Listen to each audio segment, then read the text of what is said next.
Praise the lord. మహోన్నతుడు, మహాగణుడు, సర్వాధికారి అయిన యేసుక్రీస్తు పరిశుద్ధ నామమునకు మహిమ కలుగును గాక. మీ అందరికీ వందనాలండి. ఈరోజు నాకు గాను దేవుడు మనకు అనుగ్రహించే వాక్యం అందుకొని ఆ పరిశుద్ధుని చేత ఆశీర్వదించబడి ఆ మహోన్నతుని కనపరుతాం. ఆయన ఇచ్చే వాక్యము హెబ్రీ పత్రిక 10వ అధ్యాయము 32వ వచనమును ఈరోజు దేవుడు మనకు ఆశీర్వాదముగా అనుగ్రహిస్తున్నారండి. అయితే మీరు వెలిగింపబడిన మీదట శ్రమలతో కూడిన గొప్ప పోరాటము సహించిన పూర్వపు దినములు జ్ఞాపకము తెచ్చుకొనుడి అని దేవుడు ఈరోజు మనతో మాట్లాడుతున్నాడండి. మీరు వెలిగింపబడిన మీదట అని దేవుడు అంటున్నాడు. అంటే మనుషులు ఎలా వెలిగింపబడతారండి? మనం ప్రమిదలము దీపములో ఇంకొకట కాదు కదా. అంటే వెలిగింపబడిన మీదట అంటే విశ్వాసము ద్వారా రక్షింపబడిన తర్వాత మన జీవితాలు, ఆత్మీయ జీవితాలు ఎలా ఉండాలనో దేవుడు నేర్పిస్తూ చెప్తున్నటువంటి మాట. దేవుని రక్తముతో కడగబడి ఆయన పరిశుద్ధాత్మ ద్వారా మనము వెలిగించబడిన తర్వాత ఆ విషయాన్ని మాట్లాడుతూ, అయితే మీరు వెలిగింపబడిన మీదట శ్రమలతో కూడిన గొప్ప పోరాటము సహించిన పూర్వపు దినములను జ్ఞాపకము తెచ్చుకొనుడి. కాబట్టి శ్రమలతో కూడిన గొప్ప పోరాటం ఎప్పుడండి? ఈ పోరాటం అనేది మనకు ఆ పోరాటములో మనకు విజయం ఇచ్చే దేవుడు కూడా ఉన్నాడని తెలియని సమయంలో, అంటే మన రక్షించబడక మునుపే మనమున్న మన పాత జీవితాలలో మనకు ఒక పోరాటం కలిగినప్పుడు, శ్రమలు కలిగినప్పుడు మనం ఎలా ఉన్నామండి? ఆ స్థితిలో ఎవరికి వాళ్ళము మనము తెలుసుకుంటే, ఆలోచిస్తే గ్రహింపునకు వస్తుందండి. అందుకే దేవుడు అంటున్నాడు, శ్రమలతో కూడిన గొప్ప పోరాటము సహించిన పూర్వపు దినములు జ్ఞాపకం తెచ్చుకొనుడి. అంటే రక్షణకు ముందు నువ్వు ఇంతకంటే గొప్ప పోరాటములో ఉన్నావు కదా, ఆ పూర్వపు దినాలను జ్ఞాపకం తెచ్చుకో. కానీ అప్పుడు నువ్వు చీకటిలో ఉన్నావు కాబట్టి దాన్ని నువ్వు పొందుకోలేకపోయావు, ఆశీర్వాదముగా ఎంచలేకపోయావు, నా సాక్షిగా నిలబడలేకపోయావు, నా నామమును కనపరచలేకపోయావు. కానీ ఇప్పుడు నువ్వు వెలిగించబడిన బిడ్డవు, అంటే నా రక్తము చేత కడగబడిన బిడ్డవు, నా ఆత్మ చేత నింపబడి నా కుమార్తెగా కుమారుడిగా అంగీకరించబడిన బిడ్డవు కనుక ఇప్పుడు నీవు వెలిగించబడి ఉన్నావు. మరి వెలిగించబడిన ఈ సమయంలో నువ్వు ఎలా ఉండాలి? ఒక చిన్న సమస్య రాగానే కృంగిపోవడం, లేక ఇంకొక చిన్న అవసరత కలగగానే అధైర్యపడడం, నిబ్బరం కోల్పోవడం, ఇంకొక శోధన రాగానే ఇతరుల మీద, మనుషుల మీద ఆధారపడడం, ఇవన్నీ మనము నిలబడి ఉంటే వెలిగించబడిన స్థితిలో ఉన్నామా అండి? లేదు కదా. అంటే నువ్వు ఎప్పుడైతే యేసు రక్తము ద్వారా కడగబడ్డావో, ఆ పరిశుద్ధుని గాయములలో నువ్వు కడగబడి ఆ రక్తము ద్వారా శుద్ధీకరించబడి నువ్వు నిలబడి ఉన్నావో, ఎప్పుడైతే ఆయన అంగీకరించినందుకు నీకు రక్షణ కలిగి ఉన్నదని నువ్వు స్వీకరించావో, ఆ క్షణము నుంచి నువ్వు వెలిగించబడి ఉన్నావు. అంటే ఒక స్థితి నుంచి ఇంకొక స్థితిలోనికి నువ్వు నడిపించబడ్డావు. ఒక స్థితిలో నుంచి నువ్వు రూపాంతరపరచబడిన స్థితిలోనికి చేర్చబడి ఉన్నావు ఆ యేసుక్రీస్తు ద్వారా. మరి యేసుక్రీస్తు ద్వారా నిన్ను వెలిగించి దేవుడు నిన్ను నిలబెట్టుకున్న తర్వాత నిన్ను ఎక్కడ పెట్టాడు? కొంచెం కింద పెట్టలేదు, దాచుకోవడానికి నిన్ను పెట్టలేదు, భయపడడానికి నిన్ను పెట్టలేదు. అనేకులకు వెలిగించే బిడ్డగా నిన్ను వెలిగించి దీపస్తంభము పైన నిన్ను నిలిపి ఉన్నాడు కదా. మరి ఆ దీపస్తంభము పైన నిలబెట్టిన నిన్ను అనేకులకు వెలిగించు బిడ్డగానే ఉండాలన్న ఆలోచనతోనే కదా పెట్టాడు.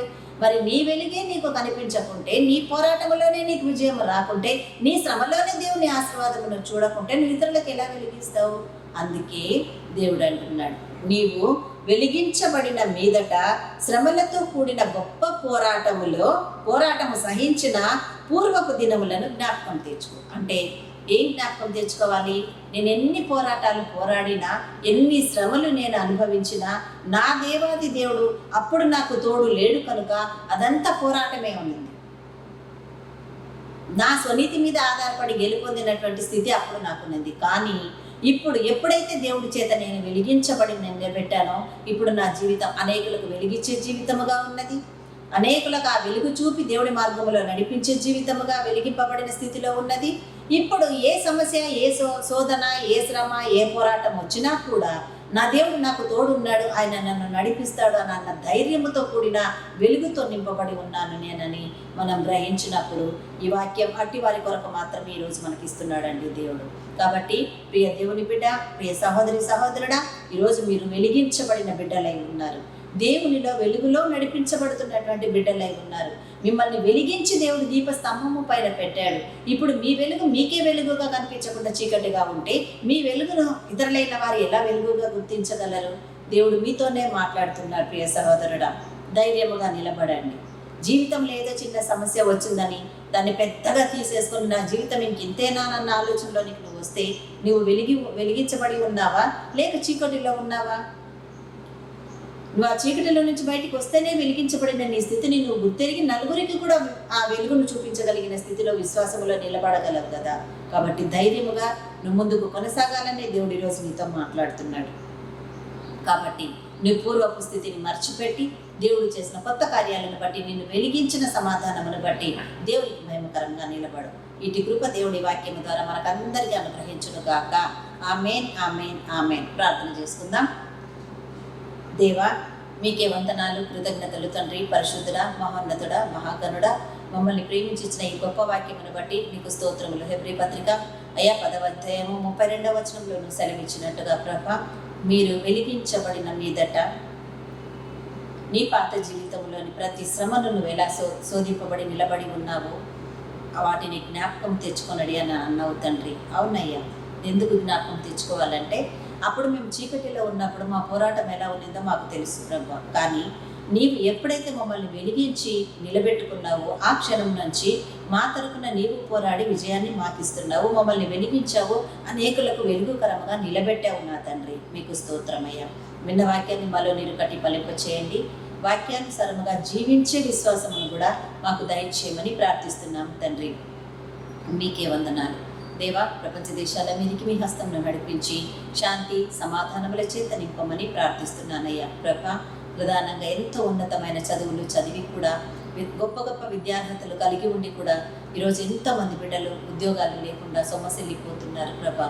వారి కుటుంబానికి ఆదరణ నిమిత్తముగా బిడ్డలకు తగిన ఉద్యోగాలను దయచేయమని ప్రార్థిస్తున్నానయ్యా తండ్రి. నా యేసయ్య, వివాహం కాకుండా ఎంతోమంది బిడ్డలు ప్రభా కృంగిపోతున్నారు యేసయ్య. ఆ బిడ్డలను బట్టి తల్లిదండ్రులు సమాజంలో తల ఎత్తుకోకుండా నలిగిపోతున్నారు తండ్రి. వారికి సహాయం చేయండి. వారికి జీవితాలను కలుగజేసిన వాడవు నీవు. ఆ జీవితాలలో ఈ ఆశీర్వాద ఘట్టాన్ని కూడా స్థిరపరిచిన వాడవు నీవే నా యేసయ్య. కనుక తండ్రి, వారికి కావలసినటువంటి మంచి జీవిత భాగస్వాములను వారి జీవితంలోనికి నడిపించి మీరే మహిమ పొందమని ప్రార్థిస్తున్నాను. ఏ బిడ్డలకైతే ఇంతవరకు సంతానం లేక సంవత్సరముల తరబడి నీ ముందు మొరపెడుతున్నారు ప్రభా, అయ్యా గర్భఫలము యెహోవా అనుగ్రహించు, బహుమానము నన్నావు కదా తండ్రి.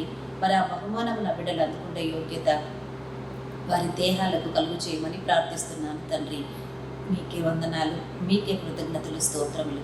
ఏ బిడ్డలైతే ప్రభా ఆర్థిక ఇబ్బందులలో ఉండి కొట్టుమిట్టాడుతున్నారో ఆర్థిక ఇబ్బందుల నుంచి వారికి అయ్యా విడుదల దయచేయమని ప్రార్థిస్తున్నాను. ఇంకెంతమంది అయితే అప్పుల భారంతో కృంగిపోతూ వడ్డీలు కట్టుకోలేక నిలవ నీడలేక ఉన్న ఆస్తిపాస్తులను నమ్ముకొని ఎంతమంది బిడ్డలైతే ప్రభా కృంగిపోతున్నారో తండ్రి, విడుదల ద్వారాన్ని తెరవండి నా యేసయ్య.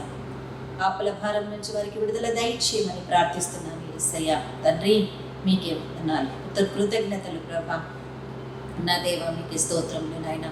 అయ్యా ఇదిగో ఈరోజు ఎందరైతే ప్రభా మరి జన్మదినాలు జరుపుకుంటూ వివాహ దినాలు జరుపుకుంటూ ఆనందంతో ఉన్నారు, ఆ బిడ్డలందరినీ ఆశీర్వదించండి తండ్రి. వారికి కావాల్సినటువంటి ఈవులను అనుగ్రహించి మీరే పొందమని మీ హస్తాలకు అప్పగిస్తున్నాను ప్రభా తండ్రి. దైవజనులను, సువార్థికులను, సేవకులను జ్ఞాపకం చేసుకొని వారి పరిచర్యలను మీరు ఆశీర్వదించండి. మహిమ పొందమని మీ చేతులకు అప్పగిస్తున్నాము తండ్రి. మీ మహిమార్థంగా మమ్మల్ని నిలబడడానికి సహాయం చేసి అయ్యా ఈ పరిచర్యను కూడా మీరు ఆశీర్వదిస్తున్నందుకు కృతజ్ఞతా స్తోత్రములు చెల్లిస్తూ యేసు నామమున మా ఈ ప్రార్థనంతా నీ ఆశీర్వాదముగా నీ ద్వారా మేము అడిగి పొంది ఉన్నాము మా తండ్రి. ఆమేన్, ఆమేన్, ఆమేన్. హల్లెలూయా. అందరికీ ప్రైజ్ ది లార్డ్ అండి. చక్కటి వాక్యం ద్వారా దేవుడు మనల్ని ఆశీర్వదించాడు కదా, ఆయనకు కృతజ్ఞతా స్తోత్రములు చెల్లించుకునే నిమిత్తంగా ఆయన ఇంకా అనేకులు ఆయన ద్వారా ఆశీర్వదించి ఆదరించబడడానికి ఈ వాక్యాన్ని అనేకులకు షేర్ చేయమని కోరుకుంటున్నాను. ఇంకా ఈ ఛానల్ని కూడా సబ్స్క్రైబ్ చేసుకొని అనేకుల దగ్గరికి ఈ వాక్యం వెళ్ళడానికి మీ వంతుగా మీరు కూడా దేవుని మహిమపరచమని కోరుకుంటూ అందరికీ ప్రైజ్ ది లార్డ్.